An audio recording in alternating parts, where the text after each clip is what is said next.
proklamasi. Kami, bangsa Indonesia, dengan ini menyatakan kemerdekaan Indonesia. Hal-hal yang mengenai pemindahan kekuasaan dan lain-lain diselenggarakan dengan cara saksama dan dalam tempo yang sesingkat-singkatnya. Jakarta, 17 Agustus 1945, atas nama bangsa Indonesia, Soekarno, Hatta.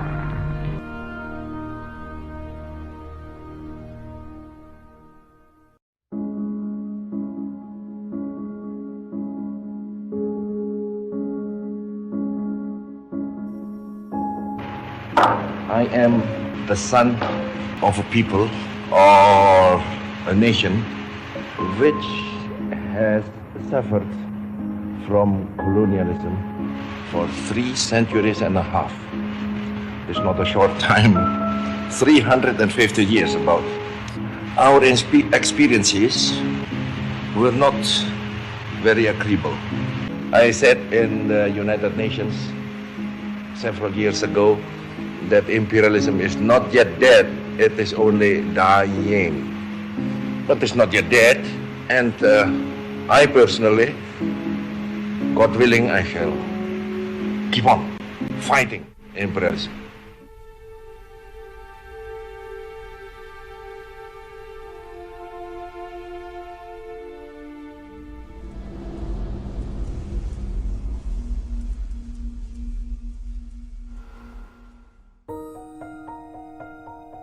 Cita-cita negara merdeka, bersatu, berdaulat, adil. Perhatikan semua itu. Lihat tujuannya. Lihat faktanya sekarang terjadi deviasi yang begitu lebar. Saya harus memberitahu kepada bangsa ini. Kenapa sekarang Indonesia mulai goyang?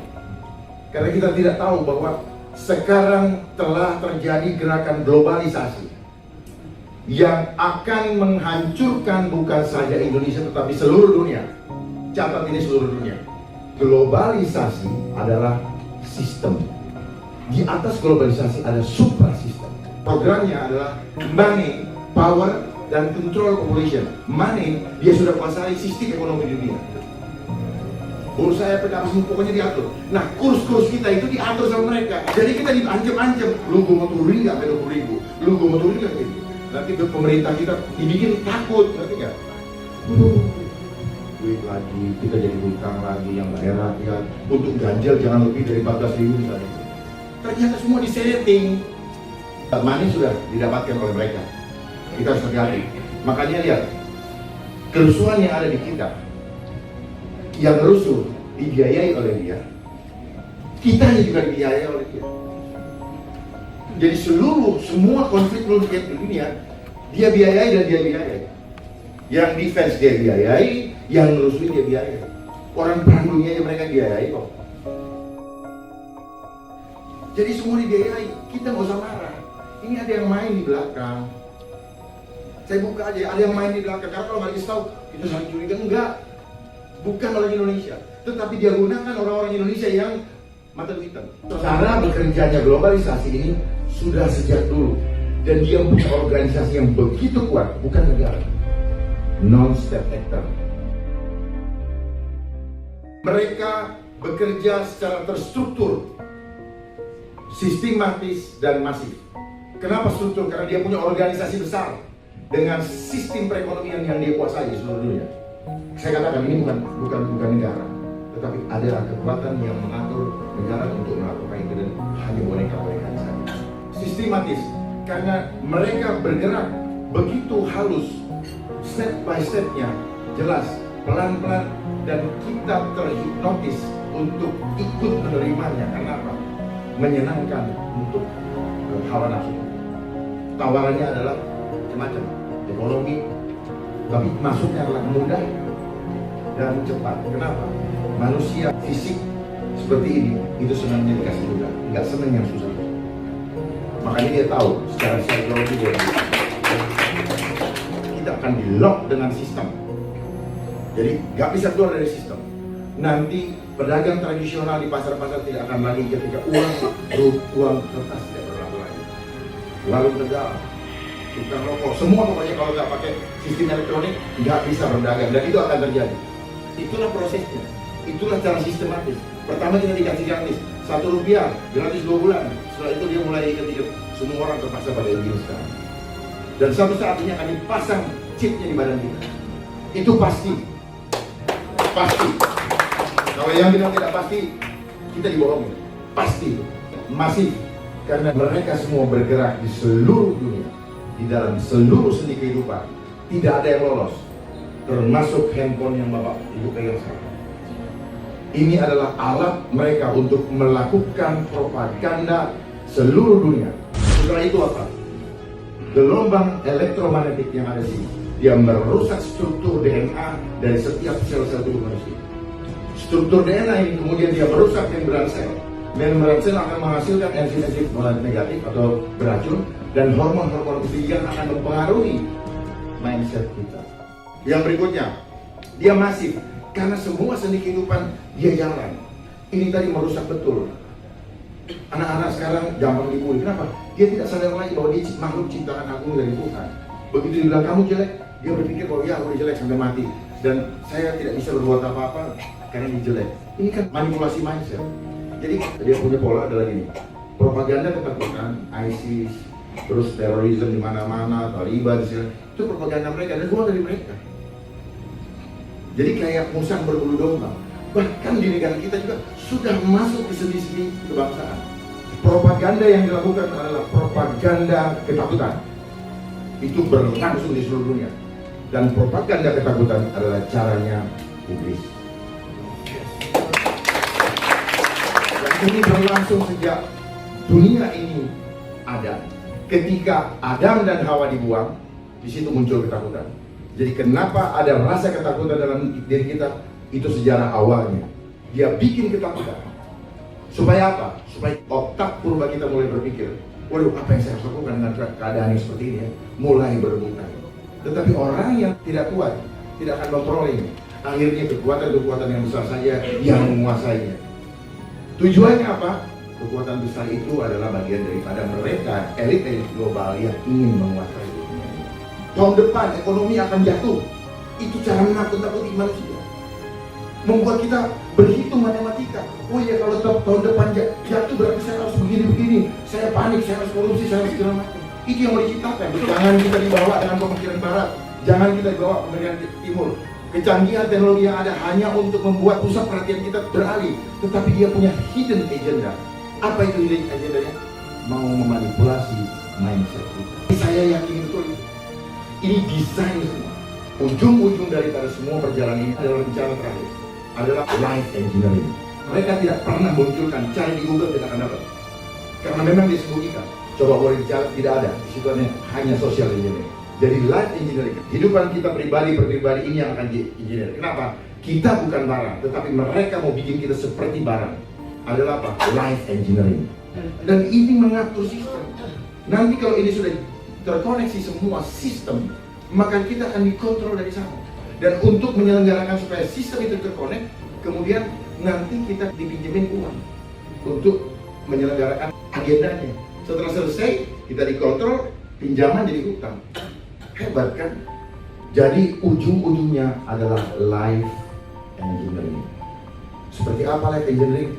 Semua kehidupan kita mau dikontrol. Perilaku kita berubah menjadi manusia yang tidak lagi menjadi manusia yang sejati atau makhluk luhur akhlaknya, tetapi kita akan dibuat seperti robot. Tidak punya cipta, tidak punya karsa, tidak punya rasa. Untuk menyamakan sistem seluruh dunia. Dan mereka standarkan segala literatur, apapun yang kita pegang sekarang, sepanjang itu ngambil dari luar, itu adalah cara mereka memanipulasi kita punya konsep berpikir. Jadi sekarang kita di sekolah-sekolah dari dulu, Perang Dunia 1, Perang Dunia 2, kita dibodoh-bodohin kan. Mana ada Perang Dunia Tuhan bikin berjilid? Rupanya disetting supaya semua kita yang sekolah, oh Perang Dunia. Jarak dari bumi ke matahari sekian. Emangnya dia pernah ke sana? Dari bumi ke matahari dia nggak pernah ke sana. Bohongin, ya, dibohongin semua kita. Ya, kenapa saya harus tegas katakan itu? Biar nggak ada toleransi untuk ketidakbaikan, untuk kebohongan. Karena itulah cara memanipulasi. Ya. Sumber daya alam akan habis, bohong. Sepanjang kita hidup, Tuhan akan berkati kita. Bohong itu. Minyak akan habis, bohong. Minyak itu seperti mata air, kapan aja Tuhan mau bikin ada.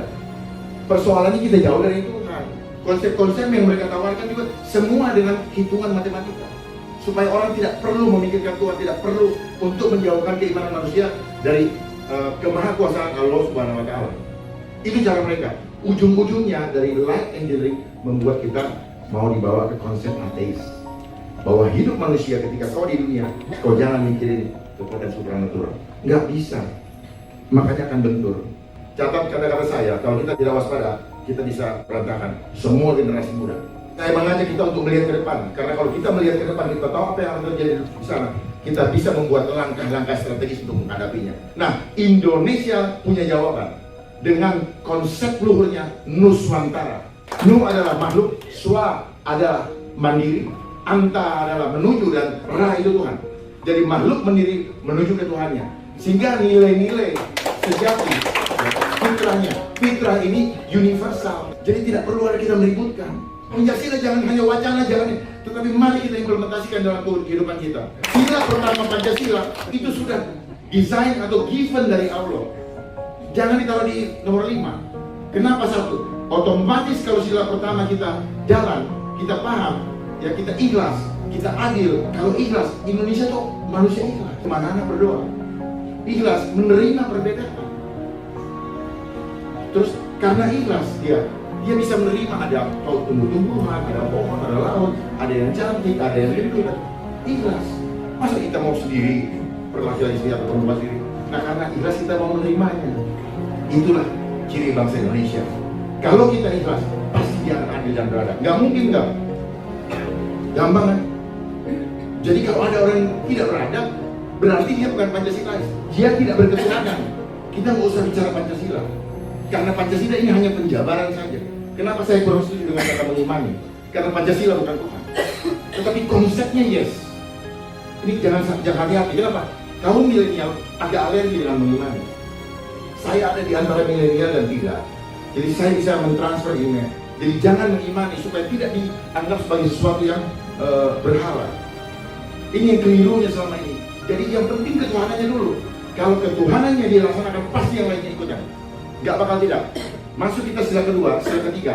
Kalau kita melihat Sumatera sebagai hadiah Jawa, Jawa melihat Irian, Papua sebagai hadiah, Papua juga melihat demikian, kita akan bersama. Tidak akan kepentingan kelompok ada. Tapi faktanya sekarang kepentingan kelompok begitu berkuasa dan kelompok tertentu ya, itu menguasai aset-aset atau sumber daya di ini. Perlu pengaturan berikutnya. Nah, kalau kita sudah mau bersatu, kita mudah masuk ke dalam musyawarah mufakat. Nggak bakal ribut karena kita mementingkan kepentingan kita bersama, termasuk kepentingan anak cucu ke depan. Maka keadilan sosial itu bukan mimpi. Otomatis itu hanya outcome-nya. Semua harus Pancasila, semua harus sesuai dengan Tuhan. Tuhan tuh baik kok. Tuhan tuh nggak pernah maki orang kok. Tuhan tuh penuh dengan kasih kok. Jadi kalau orang ngajak ribut, itu bukan Pancasila, itu dia tidak berketuhanan. Dia berlindung di balik ketuhanan untuk mendapatkan keuntungan, omong kosong. Kita tidak punya kemampuan kalau tidak melibatkan Tuhan di dalam kehidupan kita, omong kosong. Tidak sama terbakar. Papua bisa selesai asal dia datang ke kaki Tuhan. Coba kalau kita berani sama Tuhan, nggak akan kita takut. Hidup mati saya besok Tuhan yang tentukan, bukan. Indonesia adalah negara spiritual. Nah, makanya Indonesia ada merupakan konsep the land of harmonia dunia. Kita ini pusatnya harmoni dunia. Dan itu sudah pernah ditunjukkan oleh Bung Karno tahun 1955 dengan konferensi Asia Afrika. Jadi di sini butuh pemimpin yang punya hati sungguh-sungguh berbangsa. Punya pemimpin yang sungguh-sungguh dan tidak perlu takut kehilangan apapun juga. Kalau kita takut kehilangan apa, ya pasti kita kehilangan. Itu udah rumus. Tapi kalau kita tidak takut kehilangan, Tuhan akan memberikan kepada kita.